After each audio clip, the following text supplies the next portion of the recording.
I always try to tell people age is a number, like you can do it, but it definitely changes. Your body changes. I'm sure like your parents would tell you, you just, everything changes. I think the thing that's really beautiful about age is wisdom. And so you start to become more comfortable, hopefully, with yourself and realize I don't feel the need to compete with the trainers on my team that are 30. They're 30. I'm 55. Yeah.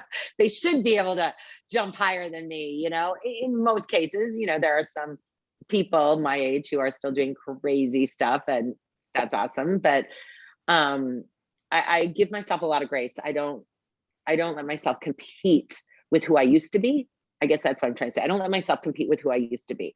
I just honor where I'm going. Does that make sense? Totally. My dad, is, my dad, and he's Yeah. a very competitive person. Like it runs in our family. Like my younger brother is one of the most competitive people I know. And my dad's in Arizona in the wintertime. And so he started playing pickleball, and it's like this great thing that he can do where it's low impact. He just had his hip replaced, and he can get a really good workout in, but he's not like doing the bounding and like the really aggressive stuff on his joints. And so he's found like a great way to work out, be competitive at, his age, and play with people that are 20 years older than him and still getting great workouts in. So I think it's awesome to see how people like adjust to that, because some people, they throw in the towel. They're like, yep, I'm not working out anymore. If I can't squat 400 pounds, I'm not doing a workout. But like, I like the people that kind of angle and figure out what works for them and don't give up. Yeah. And an example for myself, I was a runner. As I started out as a runner, not a competitive runner, but a runner who loved to run. And I started realizing it was like 10 years ago, that running was like really became my nemesis. And I was having back trouble, and I was having knee trouble in one knee only when I would run. No trouble when I squat, no trouble when I lunge, no trouble when I hike. But when I would run, I would have this trouble. So it was like mentally debilitating to me to say, oh my God, I don't know if I can run anymore. And I started becoming a walker. And at the time, I didn't really think of walking as fitness. I was like, well, walking is just like to take your dog out, Mm-hmm. And I have changed my tune so much. And now I'm like an avid walker, and I walk with friends, and I try to walk anywhere from 2 to 6 miles a day. And I love it. And I view it as fitness.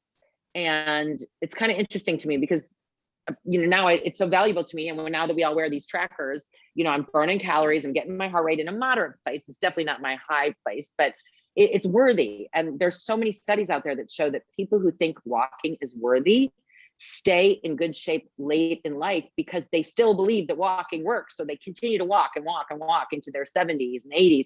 Whereas people kind of like what you just said, if I can't squat 400 pounds, forget it, I'm done. People throw in the towel and they go, well, forget it, walking's stupid, so I'm just going to give up. And they end up deteriorating faster. So it's kind of interesting. I did change my mindset on walking for sure.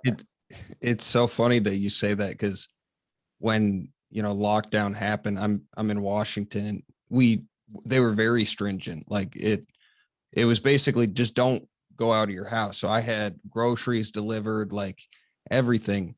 But I play basketball regularly 3 to 4 times a week. So I'm getting like super intense cardio, and I was just always really active. And I went from that to just being at my house all the time. And within like, I don't know, month of this, like I just started getting it was like a band around my lower stomach.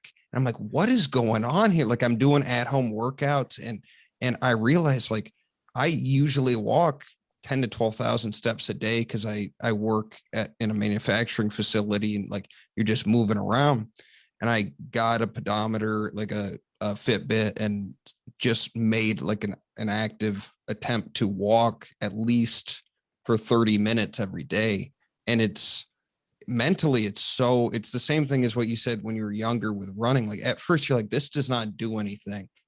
I went for like an hour and 10-minute walk yesterday on like for an active rest day.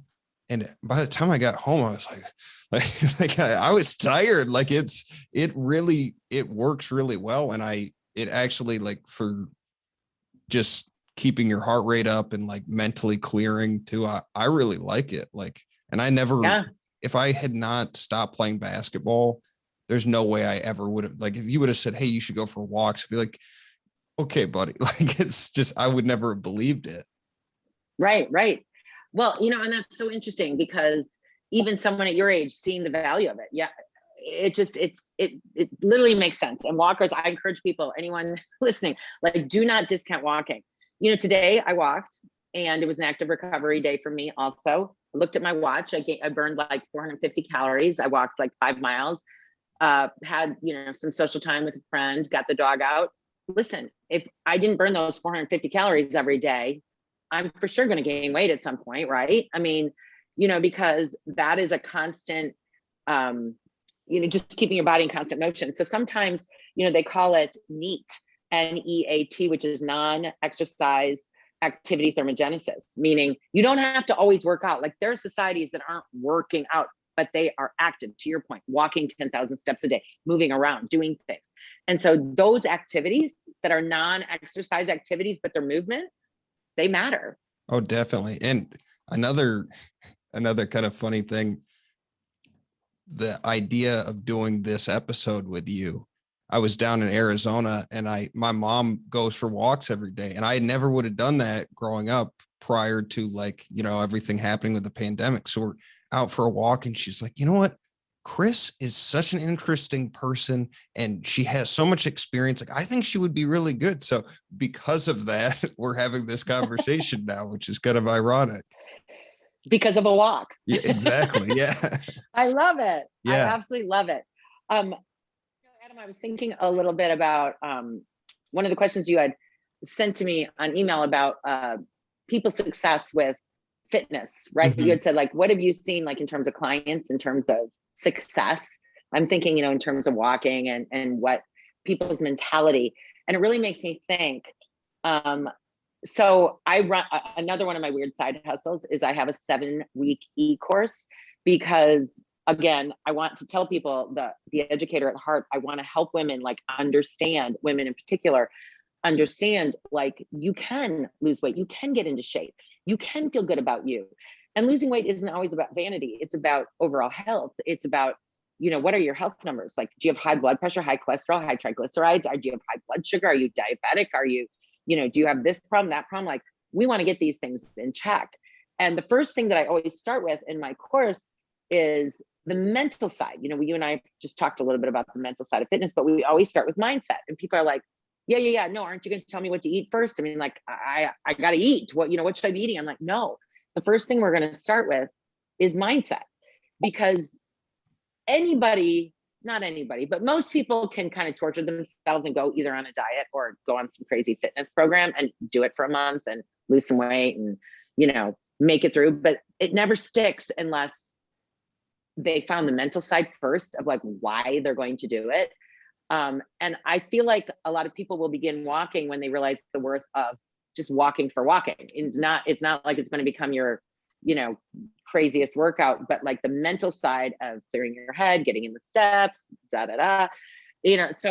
that's kind of interesting to me. So one of the things I always start with all of my clients and or all my online people is the mindset. Why do you want to get healthy? What's your why for wanting to change? Because obviously the impetus to change, you've got to have a why. Is it energy? Is it, and I always tell anyone I work with or who signs up for the course, it can't be weight loss. You cannot write on the piece of paper that you downloaded, weight loss is your why.